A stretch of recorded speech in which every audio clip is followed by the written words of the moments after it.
Hello, I'm Cheryl Valadez and I want to thank you for joining me today. This is my very first video tutorial for the Color Me Copic Club.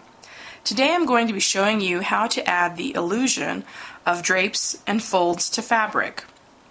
The image that we're using today is Vamp Couple by Tiddly Inks, and these images are illustrated by Christy Kroll. And what Christy does on a lot of the female images that are wearing the full skirts is she creates sort of an indentation along certain areas of the skirts, and this allows us to fill in shadows where we might want to create the illusion of a fold in the fabric or draping in the fabric. They're really nice for practicing this technique. The colors we're using today are C7, C5, and C3, and these colors are really nice for a variety of reasons. The grays can actually enhance your Copic marker inventory quite well. You can create the illusion of black. You can also add various shading options to your existing colors. It's really good to decide on a family of grays and start to fill those in. We'll be using these today, and hopefully I'll be able to better illustrate what I'm talking about with the grays. To start, I'm going to go ahead and add the C7 along the very bottom of the image. I color dark to light, and I know some folks don't color that way, which is fine. It's all a personal preference. Because the Copic markers are such versatile tools, and because they have such a wonderful blending solution, their ink is such a wonderful solution of alcohol, it has this blending capability that it doesn't really matter which way you're comfortable starting with. It's just a matter of personal preference. The results will be very nice at the end. So I'm going to add some of the dark C7 to the very bottom of her dress. This is where I feel her dress would pool along the bottom of the floor, and because of that it would create some darker shadows down along the bottom. Now I'm going to go in and I'm going to add some sort of long strokes where I feel that I would see some folds or shadows in the drapes of the fabric. And I can see by the indentations that have already been marked out on this image that this is where I'm going to go ahead and add those natural folds. So I'll just do some long strokes to kind of put down a guideline. And I know that doesn't look like much right now, but as we fill it in, you'll see that it will become a little more of what we're looking for. Now I'm taking the C5 and I'm just lightly going over what we've already done, going about halfway into the bottom of where I added the C7. I'm about halfway into that color. I don't want to go all the way back to the very edge because the C5 will appear to make that lighter, and I really don't want to do that. So I'll go about halfway back into the C7 with the C5 and then do some long kind of flicking strokes to bring that forward. Next I'm going to go in with my C3 and do the same thing. I'm going in about halfway to my C5 and kind of just filling in. More long strokes. Now if you've been playing with Copics for a while, you'll know that sometimes it takes 2 or 3 passes to get a nice smooth blend on these, which is fine. They're very versatile that way, and you kind of just keep going, making passes back through to add shadows or to add highlights or whatever. So I'll just go ahead and keep kind of working my little folds here.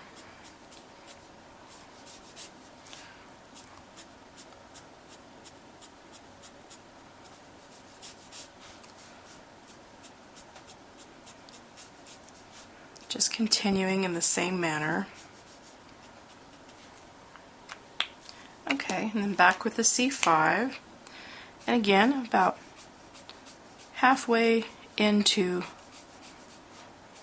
what I had already laid down for the C7.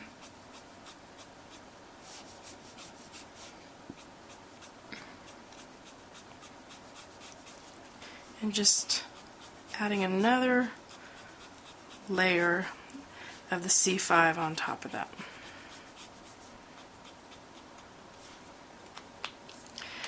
Now back to the C3, which is the lightest color I'm using today, and I would actually recommend going one step further and actually adding a C1, leaving some space to add a C1. That would create a nice highlight on the very outermost protrusion of the fabric. As a matter of fact, that C3 seems to be a little dry. I'm going to trade it out. I actually have 2 sets of these grays. That's how much I like them and how much I use them. So I'm going back in with my C3. This C3 is a little bit juicier than the previous one, getting a little bit better results. I think I'm going to go ahead and leave my C7 alone, but I'm going to go back in with my C5 and continue building.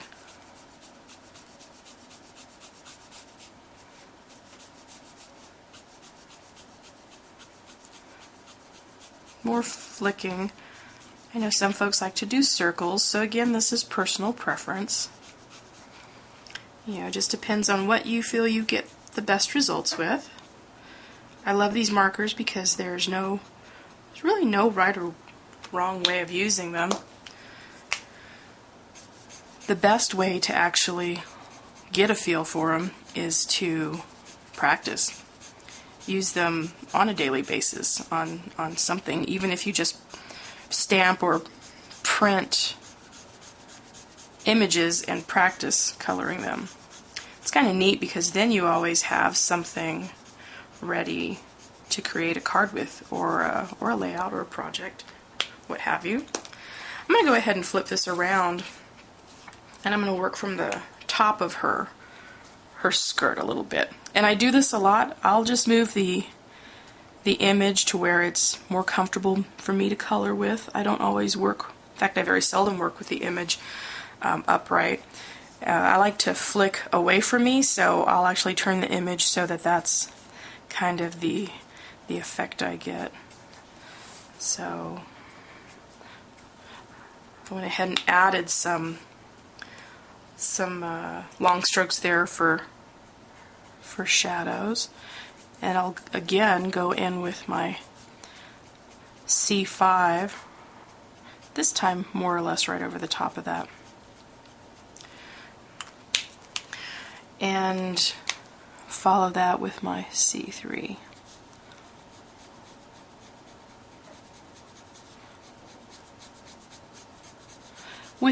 When you're coloring a larger open space, sometimes it takes a little bit more effort to work everything in because you're just coloring a larger space, so you know it's got a little more landscape that you have to be considerate of. A little more of the C7 and a little more of the C5.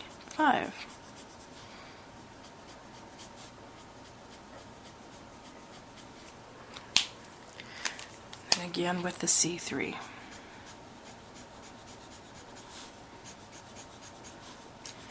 Okay, we're going to flip her back around, and we're going to work a little bit more on the bottom of our dress. And I think I want to neaten up these shadows a little bit.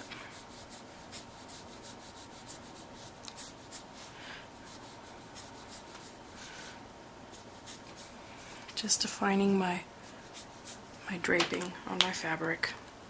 And you know what, I am going to go along the bottom again.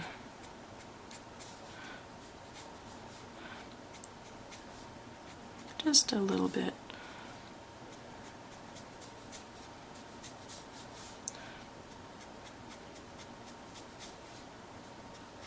The markers always work a little better when they're a little bit juicy too, so it's always a good idea to keep your favorite colors that you like to go to, keep those filled.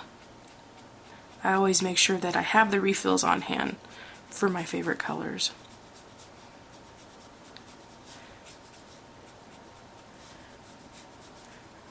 Okay. You can tell with each pass through, I'm getting a little bit better blend. I'm back to my C3 again.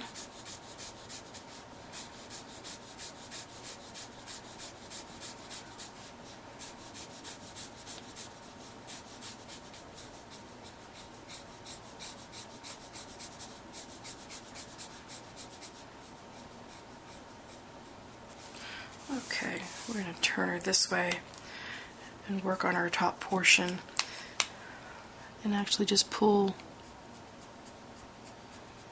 down towards me this time. This was my C5, and then I think one more time with the C3 and we'll probably have this bottom of the skirt completed.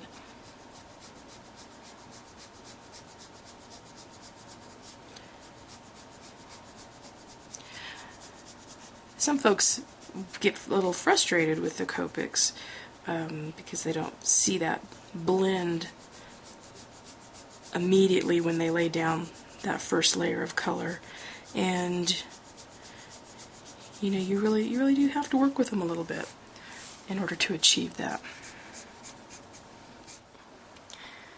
I apologize for that interruption. My memory card filled up, and so during that little break while I was unloading the memory card, I did work the skirt a wee bit more, so now it looks a little bit more black, which I like, and was sort of the finish that I was looking for. So I think real quickly I'm just going to go in and finish the rest of her dress. And the details on this are real small, so it's not like it's going to take me very long. So I'm just going to go in and in any areas where you find that they're not, you know, large areas to color, you can go ahead and just kind of dab color down with the tip of your marker. So these little fine areas, I'm just going to dab some color down. This is my C7. Again, I work dark to light, so I'm going to add my shadows in first. Then I'll follow that with the C5, just pulling that out a little bit and smoothing it out, just extending a little bit past where I already colored with my C7. And then I'll finish it out with my C3 again. Again, these are really good colors. Really good colors to have on hand. So there you go. Pretty much her dress is finished. So that's what we ended up with. I really kind of like the dramatics of that, and I'll finish filling this in and probably put this on a card later in the week. This is a card that I had completed previously, demonstrating the same thing, and again you'll see that I did this in a combination of reds, but the same goal was to highlight those folds and drapes in the fabric and just add a little bit more detail to the image. You can create a little more depth this way, and sometimes you can even create movement if you want it to look like the dress is moving along the floor, or she's gliding across the floor. You could probably angle those folds a little bit, but you know, it's really kind of a fun thing to do and kind of a neat way to add a little bit more dimension to images. And I would highly recommend maybe playing with this technique and practicing and seeing what you come up with. So I want to thank you for joining me today for my very first video tutorial for the Copic Marker Club, and I hope that you will join me again next time. Thank you so much.